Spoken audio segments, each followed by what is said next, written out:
오늘도 예배 잘 오셨습니다. 환영합니다. 우리 같이 기도하고 예배를 시작합니다. 좋으신 하나님 감사합니다. 하나님 예배 드릴 수 있는 시간, 상황 허락하시니 감사합니다. 우리가 예배당에서 모여서 예배를 드리지는 못하지만 그러나 이렇게 온라인으로라도 하나님 말씀을 듣게 해주시니 이 말씀이 우리에게 소망이 되게 하시고 이 말씀이 우리에게 힘이 되게 하시고 이 말씀이 우리에게 능력이 되게 하여 주옵소서. 예수님의 이름으로 기도합니다. 아멘. 네, 오늘은 욥기 4장입니다. 1절에서 8절까지입니다. 욥기 4장 1절에서 8절입니다. 같이 읽겠습니다. 대만 사람 엘리바스가 대답하여 이르되 누가 내게 말하면 내가 실증을 내겠느냐? 누가 참고 말하지 아니하겠느냐? 보라, 전에 내가 여러 사람을 훈계하였고 손이 늘어진 자를 강하게 하였고 넘어지는 자를 말로 붙들어 주었고 무릎이 약한 자를 강하게 하였거늘 이제 이 일이 내게 이르면 내가 힘들어하고 이 일이 내게 닥치면 내가 놀라는구나. 내 경외함이 내 자랑이 아니냐? 내 소망이 내 온전한 길이 아니냐? 생각하여 보라. 죄 없이 망한 자가 누구인가? 정직한 자의 끊어짐이 어디 있는가? 내가 보건대 악을 밭갈고 독을 뿌리는 자는 그대로 거두나니. 네, 우리가 대화를 하다 보면 정말 궁금증을 해결하기 원해서 하는 대화가 있습니다. 질문하고 대답하는 경우죠. 그런 경우에는 답을 얻고 싶어 해서 그럼 상대방도 빨리 답을 주려고 노력합니다. 그래서 다른 얘기하지 않고 무엇이 정답인가 서로 주고받는 게 이해하고 대답하는 것이 바로 그것입니다. 그러나 부부 사이에 보면 또 연인 사이에 보면 남녀 사이에 보면 꼭 대화가 그렇지만은 않다는 걸 알 수 있습니다. 많이 여자분들이 남자에게 힘들어하는 건 뭐냐면 여자들은 다 그렇지는 않죠. 근데 여성성이 아무래도 남성성하고 좀 다르긴 하지만 공감해달라는 말을 이야기하는 경우들이 많습니다. 회사에서 낮에 여자분들이 이제 직장 생활하면서 어려웠던 얘기들, 그걸 저녁에 와서 남편에게, 남자에게 또 때로는 남자친구에게 이야기합니다. 이런저런 어려움이 있었다 이야기합니다. 그러면 사실은 거기에 대한 해답을 원하는 것보다 내 마음이 내가 이렇게 힘들었으니까 그거 알아줘 라는 그런 대화들이 대부분인 거죠. 그런데 남자들은 그걸 잘 모릅니다. 그래서 그때는 그렇게 했어야지 왜 그렇게 했어? 이런 대화를 하다 보면 마음이 더 상하는 경우들을 보죠. 오히려 대화하면서 더 속상해지고 이 여자분들이 더 힘들어하는 경우들을 봅니다. 뭐냐면 진짜 대화는 마음을 알아달라는 겁니다. 욥은 친구들이 자기 집을 방문했었을 때 그 전에는 하나님 앞에 신실함으로 입술로 죄를 범하지 않았는데 친구들과 대화하는 가운데 그의 마음에 하나님 앞에서 자기 인생을 저주하는 얘기를 하죠. 내가 태어나지 말았으면, 내가 태에서 그냥 죽었다면, 우리 부모님이 날 낳지 않겠다면, 내가 낙태되었다면 내가 더 좋았을 것을, 이런 고통을 겪지 않았을 것을, 이런 이야기를 합니다. 이런 이야기는 이유가 뭘까요? 마음을 알아줬으면 하는 거죠. 내 마음이 이만큼 괴롭고 힘들다는 것을 이야기합니다. 그런데 오늘 대화에 나오는 엘리바스라는 친구가 이 욥의 이야기를 듣고 하는 내용이 나오죠. 오늘 내용 보니까 5절에 이제 이 일이 내게 이르면 내가 힘들어하고 이 일이 내게 닥치면 내가 놀라는구나. 너는 다른 사람에게 많이 그렇게 격려해주고 자신감 있게 네 간증도 얘기하고 했는데 네가 이 일로 이제가 네가 힘들어하는구나. 사실은 네가 그 정도구나. 이거 가지고 그렇게 괴로워할 것이냐? 이렇게 얘기를 하는 겁니다. 참 의외죠. 그리고 더 보면 7절 8절에 생각하여 보라. 죄 없이 망한 자가 누구인가? 정직한 자의 끊어짐이 어디 있는가? 내가 보건대 악을 밭갈고 독을 뿌리는 자는 그대로 거두나니. 너한테 죄가 있어서 그런 거 아니냐? 죄 있는 자는 반드시 그 죄에 대한 결과가 나왔다. 이 얘기를 엘리바스가 욥에게 하고 있는 겁니다. 여러분 어떻습니까?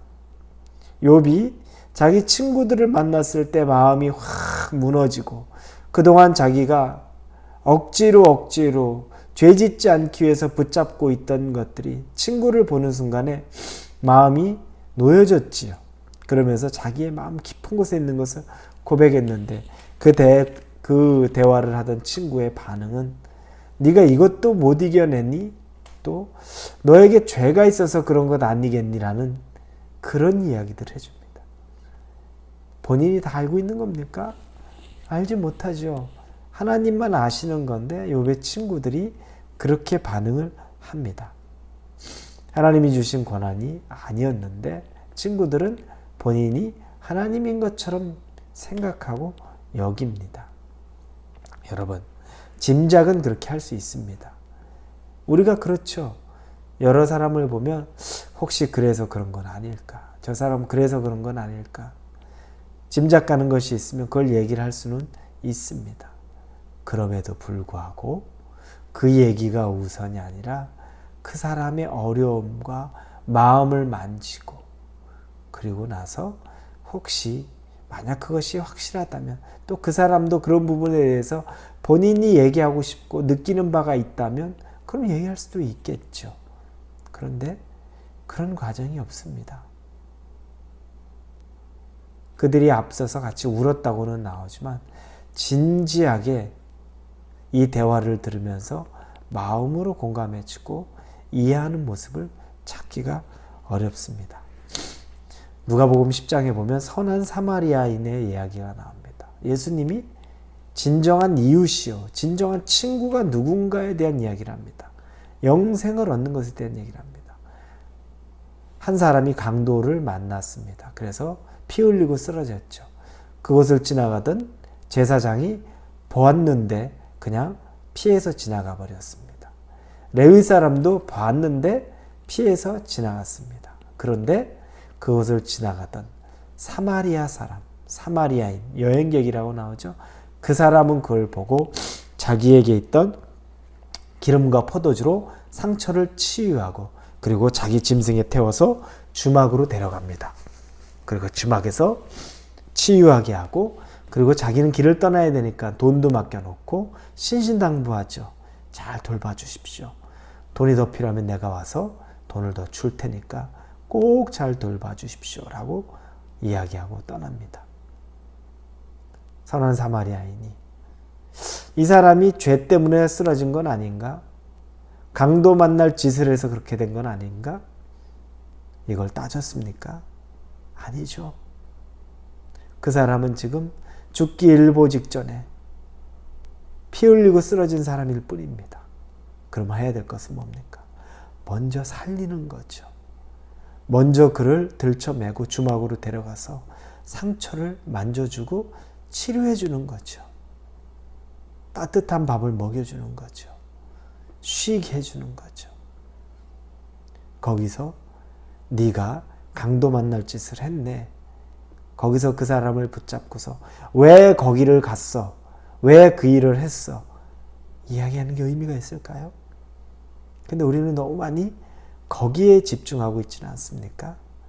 도움의 손길이 먼저 가기 전에 부족했던 것들, 왜 그래야만 했던 것들에 대해서 우리는 그럴 때 이 선한 사마리아인 이 사람이 베풀었던 선행, 그 사람이 가졌던 이웃에 대한 마음, 그 마음을 우리가 꼭 가져보기를 바랍니다.